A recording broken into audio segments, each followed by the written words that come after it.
সাদা গাড়ি চালায় আমার একমাত্র বোন আখি।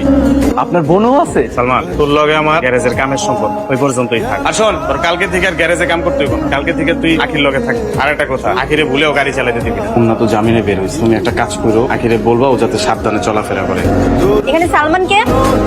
এই যে আপনি আখি ম্যাডাম? গাড়ি থামান, এবার নামুন। নামবো? মানে আপনি গাড়ি থেকে নামুন, আপনি এই পাশে আসুন, আমি ওই পাশে গিয়ে যাবো, আমি ড্রাইভ করবো, তুমি চাবি দেন। ম্যাডাম, খান সাহেবের বারণ আছে। এই আপনি আমাকে সবসময় ম্যাডাম ম্যাডাম কেন বলেন? জি ম্যাডাম। আবার ম্যাডাম? তাহলে কি ডাকবো আপনাকে? আখি আপা বলে ডাকবো? জি না, আপনি আমাকে নাম ধরে ডাকবেন। আমার নাম আখি, আপনি আমাকে আখি বলে ডাকবেন, কারণ আপনি আমার বয়সে বড়। এবার চাবি দিন। আপনার যদি গাড়ির চাবি দিই, খান সাহেব আমাকে মেরে ফেলবে। প্রবলেম সলভ, আপনিই তো বলে দিলেন। মানে? হ্যাঁ, কিন্তু আমি জানাবো না, আর আপনিও জানাবেন না, তো প্রবলেম সলভ।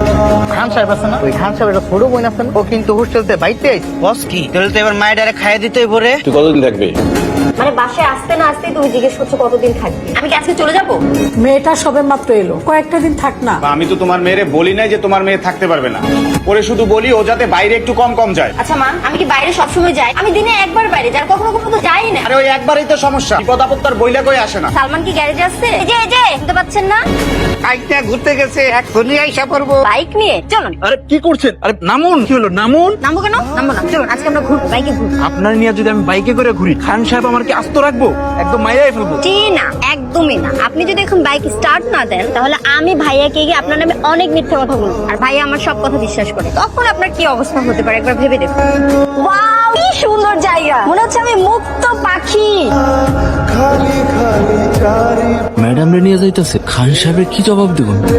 আমার বোনের দিকে কেউ খারাপ নজর দিব আর ওই দুনিয়ায় বাইচা থাকবো, এটা তো অসম্ভব। আরে কত বড় সাহস, তুই আমার বোনরে নিয়ে বাইকে ঘুরো। এই তোর কি মরণের ডর নাই? বিশ্বাস করে আমি ম্যাডাম রে নিয়ে বাইকে ঘুরতে যাইতে চাই না, ম্যাডামই আমার বাধ্য করছে। কিরে, কি শুরু করছো? তোরা আমি নিষেধ করি না যে একা একা বাইরে যাবি না। বাইক যাবি পাইছিস তুই? আমি কই পারি, আমি তো বাসায় আছি। তুই বাসায় আসছিস, তুই আজকে বাইকে ঘুরতে যাস নাই? যদি কোনো একটা ঝামেলা হইতো কে দেখতো এটা? কিছু হয় নাই তো, আমি তো ঠিক আছি। হয় নাই তো মানে কি? হয় নাই তো মানে আচ্ছা তোরা কি শুরু করে দিছি? তোমার মেয়ে কি করছে জানো? তোমার মেয়েরে আমি নিষেধ করছি ও যাতে বাড়ির বাইরে না যায়। আচ্ছা ওকে ফাইন, সে গেছে, ও বাইকে ঘুরতে গেছে কোন সাহসে? আজকে যদি ভালো মন্দ একটা কিছু হইতো। কিছু হয় নাই তো। তোমার মেয়ের সাহস কিন্তু দিন দিন বাইরে যেতেছে, ও মুখে মুখে তর্ক করে। বলবো না তো কি করবো ভাইয়া? তোমার জন্য আমি শান্তি মতো কোথাও যেতে পারি না, সব জায়গায় তোমার সমস্যা। আমার তো কোনো সমস্যা নাই, সব সমস্যা তোমার। আমার তো কোনো শত্রু নাই, আমার তো কারোর সাথে কোনো ঝামেলা নাই। তাহলে কি আমাকে মারতে আসবে? তোমার শত্রু, তোমার শত্রুরা আমাকে মারতে আসে, সব দোষ তোমার। এই চুপ! সব দোষ আমার, এখন সব দোষ আমার না? ও যদি বাড়ির বাইরে যায় আমি কিন্তু খবর করে ফেলবো। তোর আজকে থেকে বাড়ির বাইরে যাওয়া নিষেধ। আমি বাড়ি থেকে একবারে চলে এসেছি, চলো আমাদের এখনই পালাতে হবে। আসো। কি হলো, দাঁড়িয়ে পড়লে কেন? চলো। আমি তোমার নিয়ে পালাইতে পারবো না। কেন? কিসের তো ভয় তোমার? তুমি ভাইয়াকে তো ভয় পাও কেন? ভাই তোমাকে মেরে ফেলবে?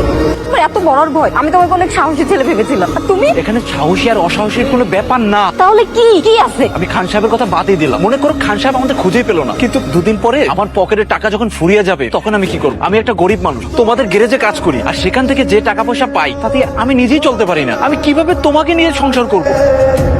দেখো, টাকা পয়সা না থাকলে ভালোবাসা জানালা দিয়ে পালায়। আপনি ভুল করতেছেন ওস্তাদ, সত্যিকারের ভালোবাসা কখনো জানালা দিয়ে পালায় না, যে দরজা দিয়ে ঢুকে মৃত্যু পর্যন্ত সেই ঘরেই থাকে। তাছাড়া ম্যাডাম খান সাহেবের জেলখানা থেকে মুক্তি পাইতেছে। ওস্তাদ আমি কি ম্যাডাম আপনারা নিয়ে নতুন করে বাঁচতে চাই, আর আপনারা বিশ্বাস করে ঘর থেকে সবকিছু নিয়ে পালায় চলে আসে। আল্লাহর দোয়া লাগে আপনি ম্যাডামকে ফিরিয়ে দিয়েন না। আপনি এখনই ম্যাডাম নিয়ে পালায় যান। শাহিন, আরে কি সারা বাড়িতে কোথাও নাই, কোথাও পাচ্ছি না রে। হাতে যে টাকা পয়সা ছিল সবই তো শেষ, কালকে বাজার করার টাকাটা বন্ধ নেই, যে কোনো একটা ব্যবস্থা করতে হবে কালকে। কালকে তোমার সাথে আমিও চাকরির ইন্টারভিউ দিতে যাব, ঠিক আছে? না, তোমার চাকরি করতে হবে না, আমি যে কোনো একটা ব্যবস্থা করে ফেলবো। কোথায় ছিল তুমি আর কোথায় আসলে? ওখানে খুব ভালোই ছিল, কত আরাম আয়েসে ছিল, আর এখন আমার সাথে কত কষ্ট করছো। এই তুমি একদম চুপ করো তো। আমি তোমাকে কতবার বলেছি সব কথা বলবে না, আমি অনেক ভালো আছি।